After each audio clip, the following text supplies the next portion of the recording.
નમસ્કાર મિત્રો, તો સ્વાગત છે તમારું બધાનું ફોરેસ્ટ વાલા યુટ્યુબ ચેનલના એક નવા વિડીયોમાં.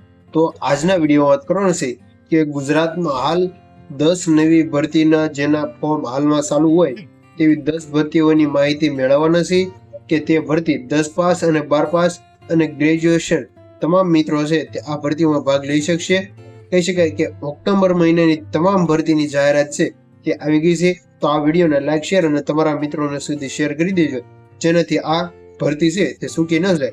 તો સૌપ્રથમ વાત કરીએ તો છે એસએસસીમાં જે એસએસસી દિલ્હી પોલીસ કોન્સ્ટેબલની જે ભરતી આવેલી છે તો તે ફોર્મ ભરવાની તારીખ 26/9/2025 થી ફોર્મની છેલ્લી તારીખ 16/10/2025 છે. આની વિગતવાર માહિતી આપણી ટેલિગ્રામ ચેનલ અને યુટ્યુબ ચેનલ આનો અલગથી વિડીયો બનાવેલો છે વિગતવાર જગ્યાનો, તો તે વિડીયો ખાસ જોઈ લેજો. અંદાજે 1665 જગ્યા ઉપર છે તે આ ભરતી આવેલી છે. ત્યાર પછી આપણે બીએસએફ બોર્ડર સિક્યુરિટી ફોર્સ દ્વારા છે તે ભરતીની જાહેરાત આવેલી છે. પોસ્ટ કોન્સ્ટેબલ સ્પોર્ટ કોટાની આ ભરતી છે. લાયકાત 10 પાસ છે. જે વધારે માહિતી છે જે તમે સ્ક્રીન પર જોઈ શકો છો. કુલ જગ્યા 391 જગ્યા માટે છે તે આ ભરતી આવેલી છે. ઉંમર વય મર્યાદાની વાત કરીએ તો 18 થી 23 વર્ષના ઉમેદવારો આ ભરતીમાં ભાગ લઈ શકશે. ત્યાર પછી આરઆરસી નોર્થ એન્ટ્રન્સ રેલવે દ્વારા છે તે ભરતીની જાહેરાત આવેલી છે. પોસ્ટ સ્પોર્ટ કોટા દ્વારા છે તે ભરતીની જાહેરાત છે. કુલ જગ્યા 49 છે તે જગ્યા માટે ભરતી આવેલી છે અને ફોર્મ ભરવાની જરૂરી તારીખ 11/10/2025 થી ફોર્મની છેલ્લી તારીખ 10/11/2025 સુધી તમામ મિત્રો છે તે ઓનલાઈન ફોર્મ ભરી શકશે. ત્યાર પછી આરએમસી રાજકોટ મ્યુનિસિપલ કોર્પોરેશન દ્વારા છે તે ભરતીની જાહેરાત આવેલી છે.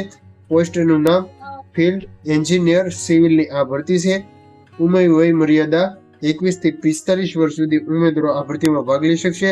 તે ફોર્મ ભરવાની તારીખ 11/10/2025 થી ફોર્મની છેલ્લી તારીખ 14/10/2025 સુધી. લાયકાત BA BTECT સિવિલ અથવા ડિપ્લોમા સિવિલ તમારે કરેલું હોવું જોઈએ. આ ભરતી છે તે કરાર આધારિત છે તે ભરતી આવેલી છે. ત્યાર પછી GPSSB ગુજરાત પંચાયત સેવા પસંદગી મંડળ દ્વારા છે તે ભરતી પરીક્ષાનું કેલેન્ડર છે તે જાહેર કરી દેવામાં આવેલું છે, જે તમે સ્ક્રીન પર જોઈ શકો છો કે લેબોરેટરી ટેકનિશિયન, સ્ટાફ નર્સ, વિસ્તરણ અધિકાર ખેતીની, પશુધન નિરીક્ષણ, આંકડા મદદનીશ, જુનિયર ક્લાર્ક ફાર્માલિસ્ટ, વિસ્તરણ અધિકાર, સંશોધન મદદનીશ, મુખ્ય સેવિકા અને ગ્રામ સેવકની 112 ટોટલ જગ્યા ઉપર છે તે આવનારા સમયમાં ક્યારે ભરતી થશે તે માટેની પરીક્ષા સંભવિત તારીખ અને પરિણામ સંબંધિત તમામ માહિતી છે જે તમે સ્ક્રીન પર જોઈ શકો છો. અને આ માહિતી છે તે GPSSB ગુજરાત પંચાયત સેવા પસંદગી મંડળની ઓફિશિયલ વેબસાઇટ ઉપર પણ માહિતી આપવામાં આવેલી છે. ત્યાર પછી GSSB ગુજરાત ગૌણ સેવા પસંદગી મંડળ દ્વારા પરીક્ષા અભ્યાસક્રમ જાહેર કરવામાં આવેલો છે. તો પોસ્ટ અને જાહેરાત ક્રમાંકની વાત કરીએ તો x-ray assistant, laboratory assistant, x-ray assistant અને લેબોરેટરી આસિસ્ટન્ટ એમ અલગ અલગ જાહેરાત ક્રમાંકમાંથી છે તે ભરતીની જાહેરાત આપવામાં આવેલી છે. ગુજરાત ગૌણ સેવા પસંદગી મંડળ દ્વારા છે તે જાહેરાત ક્રમાંક તમે જોઈ શકો છો કે 281, 282, 327 અને 347 વર્ગ 3 સર્વજ્ઞ સ્પર્ધાત્મક કસોટી અંગ્રેજી વિષય માટેની વિગતવાર અભ્યાસક્રમ બાબતે અગત્યની સૂચના છે તે આપવામાં આવેલી છે, જે તમે જોઈ શકો છો. ત્યાર પછી ASMC સુરત મ્યુનિસિપલ કોર્પોરેશન દ્વારા ભરતીની જાહેરાત આવી ગઈ છે. પોસ્ટની વાત કરીએ તો ટેકનિકલ આસિસ્ટન્ટ અને લેબોરેટરી આસિસ્ટન્ટ એમ 2 ભરતી પોસ્ટ માટે ભરતી આવેલી છે અને ફોર્મ પ્રોસેસ ઓનલાઈન. ફોર્મ શરૂ થવાની તારીખ 10/10/2025 થી ફોર્મની છેલ્લી તારીખ 14/10/2025 રાત્રિના 11 વાગ્યા સુધી છે, જે તમામ મિત્રો સુરત મહાનગરપાલિકામાં છે તે ફોર્મ ભરી શકશે. ત્યાર પછી ગુજરાત પાણી પુરવઠા અને ગટર વ્યવસ્થા બોર્ડ દ્વારા એપ્રેન્ટિસ ભરતીની જાહેરાત આવેલી છે. પોસ્ટ એપ્રેન્ટિસ ભરતી ઇન્ટરવ્યુ દ્વારા છે તે લેવામાં આવશે.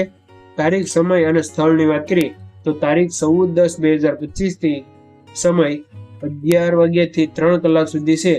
તે સ્થળ મેન પાણીની ટાંકીને કમ્પાઉન્ડમાં જૂના જંકશન રોડ સુરેન્દ્રનગર દ્વારા આ ભરતીની જાહેરાત આવેલી છે, જે વિગતવાર માહિતી તમે સ્ક્રીન પર જોઈ શકો છો. તો આ હતી ગુજરાતમાં હાલમાં ચાલુ જે 8 થી 9 ભરતીની માહિતી છે તે આપણે આજના વિડીયોમાં મેળવી. તો ખાસ તમારા મિત્રોને શેર કરી દેજો. તો મળીએ એક નવા ઉપયોગી વિડીયો સાથે. ત્યાં સુધી તમામ મિત્રો ચેનલ સાથે જોડાયેલા રહેજો. Thank you for watching video.